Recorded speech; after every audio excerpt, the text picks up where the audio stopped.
Hello, so we're back, and this time we have a nice laptop to repair. Huh? Asus ROG Zephyrus, Ryzen 7 and RTX graphics. Now, what's the story with this one? Let's see the customer email. So the customer is saying there is no issue with it other than a burned display fuse. I'm assuming the laptop is coming on and has no backlight. So we can have a look, but whatever is here is telling me a different story. But anyway, let's check what the customer is saying. The laptop is working fine, but no backlight. Pressing the power button, and I can't see the laptop to come on. Nothing. Okay, maybe it is discharged. Let's try to open the laptop and let's see how we can push some current into the battery. Okay, the battery is not plugged. The battery is not plugged, and the screen connector, we are confused. Why we have two screen connectors?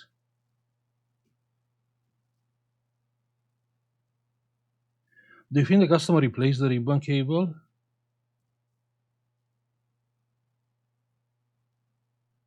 Okay, looks like, yeah. Let's plug the battery, and we need to see the picture. Yeah, that's very important. If we are not seeing the picture, we are not fixing anything. So the laptop, it is coming on. Wait, the caps lock, it's working. So if the caps lock is working, then we should be fine. I can see the ROG sign here. So I believe the customer is right. Yeah, so we can have like a burn fuse on this motherboard. I mean, this customer was quite specific. All he wants is a fuse replacement. Now, which one is the screen fuse? Yeah, just tell me which one you think is the screen fuse. Hmm? The screen is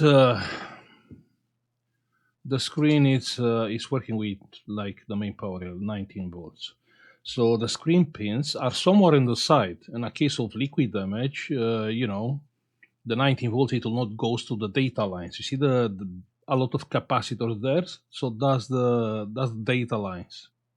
So the backlight circuit is on one side of the connector. Now the screen needs some current, 19 volts is some current for the backlight. So you will have usually few tracks together. So tracks together, we have two here, we have three here, and three here. So those are 19 volts here. Here is ground. So in a case of liquid damage, the only circuit of the current, it will be from here to here. So the current flow, it will stop here even if I drop water. It will not move on this side. So this is a smart design. I seen Apple are doing on a different way, but yeah, that's Apple. So the backlight fuse is gone. You can see that it has infinite resistance. So what do we need here? Here we need a proper calibrated wire, yeah. So I believe what happened here, actually the customer replaced the screen, like I said, on with the battery connected, and the fuse blow up. Actually the fuse meant what it's supposed to do, blow up. Now you have to understand why the fuse is there. To save the screen. No. So why the fuse, yeah, around the backlight is in a case of short circuit, like screen, I'm shorting the screen connector, or I'm shorting the screen ribbon cable, or the ribbon cable is getting shorted. The idea of the fuse is not to save anything. The idea of the fuse is to blow up, but the user use the laptop like using HDMI. So we still have a working laptop after the fuse blow up. Otherwise, you don't need a fuse here. You have protection. The battery has short circuit protection. The board has short circuit protection. You don't need a fuse. And many laptops, they don't have a fuse.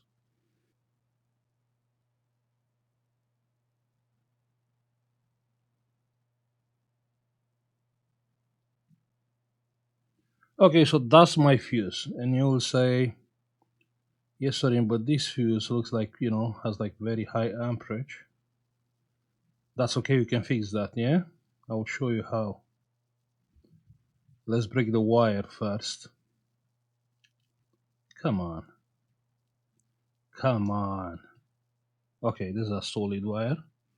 So in a case you want to make to lower the fuse, you know, amperage, you can, you know, just you can do like a cut on the middle, and the fuse it will blow up, or the wire it will blow up exactly here. Yeah, perfect. Not sure if you can see the cut. Yeah, so basically just a little bit left from the wire. Now the fuse current really matter? Not really, because all you need there, you need like a wire in case of short circuit. It will blow up under the battery current. Yeah, just, you know, we are not assuming also the charger is plugged in under the battery current. So the battery, let's say, can provide like 5 amps. Then you know, any wire between, let's say, 1 amp and 5 amps is fine. Even 1 amp is a lot. I think the screen it will not take more than 500 milliamps, but let's say 1 amp. Now let's plug back this cable. You know what we didn't check actually if there is a short, but we can check now. Because if there is a short, the fuse it will blow up again. So one probe to ground, one probe here, and it's no short. You can see no short. So we can power up this laptop. Plug in the battery. Battery is plugged in. Pressing the power button, and the laptop it is coming on. You can see the keyboard backlight. And we have picture. Check there. We have backlight. Okay, let's power off the laptop. And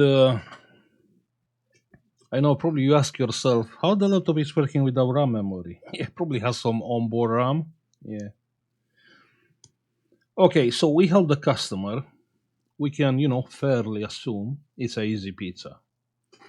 But let's go the extra mile. So what I did before I start the job, I emailed the customer and asked him about this cable, and I just got a reply from the customer. So the customer said it's a second screen cable I purchased. I forgot to mention it, but it seems the original screen cable has shorted.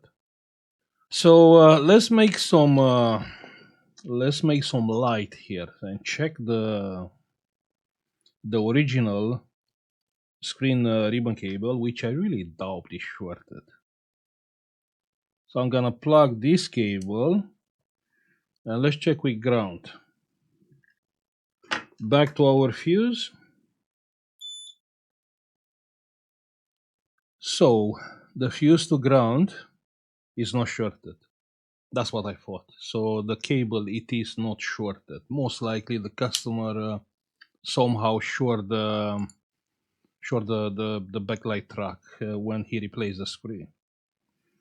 In this case, I'm gonna take the screen out, and I will take this ribbon cable out. Okay, the frame is out. Let me zoom out. Good.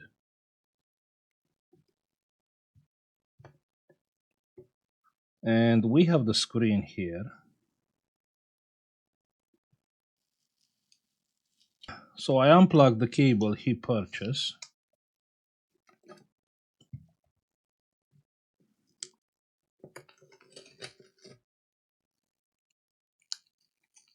And I will connect the original ribbon cable, which for some reason I trust more compared with the replacement one. So the microphone's cable connector is plugged in. Perfect.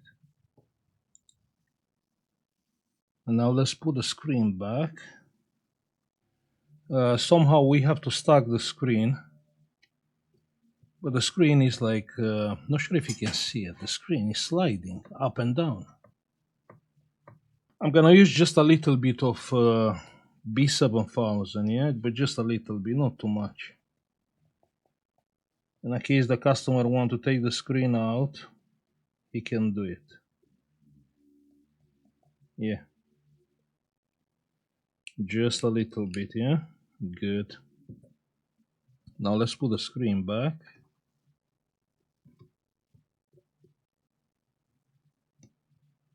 So the screen is back.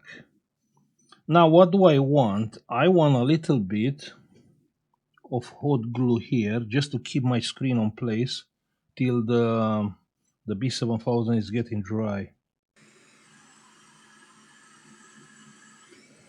Perfect.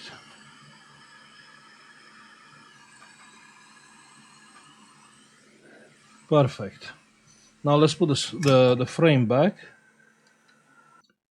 Okay, so the frame is back in place. Actually, here is the webcam. So our two microphones and the webcam. I did left this outside so the customer can pull the foil out. So the frame is back in place. Everything is fine. Let's check one more time. And I want to check that fuse for short. So we have ground and we have plus, and it's not short. We can plug the battery. Battery is plugged in. Let's do a final test. Pressing the power button, the laptop is coming on. Let's wait. And it's working fine. We have backlight. Let's move the ribbon cable. Yeah, everything is fine. Yeah, working fine. So what do you think? How do I know this cable is good? Because if the cable it will be faulty, that means the old screen it will be good. And the screen obviously has been replaced. This is a brand new screen. So the original cable it is good. All good. We have Windows working fine. Yeah, this is a nice motherboard. Look how many heat pipes are here, like 3 heat pipes going around the CPU and GPU. And here we have a heat pipe over the VRAM. It's a proper nice design. So I'm gonna stop now. Now you know how to replace the backlight fuse. I would say, thank you for watching. Like, subscribe if you like the video. And again, I'm gonna say that don't overcomplicate a simple job. Also, try to be fair. Try to let the customer know what you are doing, yeah, and for what you are charging the money. On this case, I will show you because the customer asks, okay, for what I'm paying for. Even if he will not ask, I will let the customer know what I'm doing. And he asked, okay, for what he's paying, and I said probably nothing more than a wire in order to rebuild the burnt fuse. It's just a flat price for a gaming motherboard repair. And I'm using like flat price, this is an expensive laptop. Let's say I crack the screen, or let's say I'm doing something wrong and I burn the motherboard. I have to buy it. Yeah, you probably will not find the motherboard, so you have to buy another laptop. That's why, a flat price doesn't matter what the problem is. For me, it seems to be a good idea. But in any case, try to let the customer know what you are doing. So see you on the next one. Bye.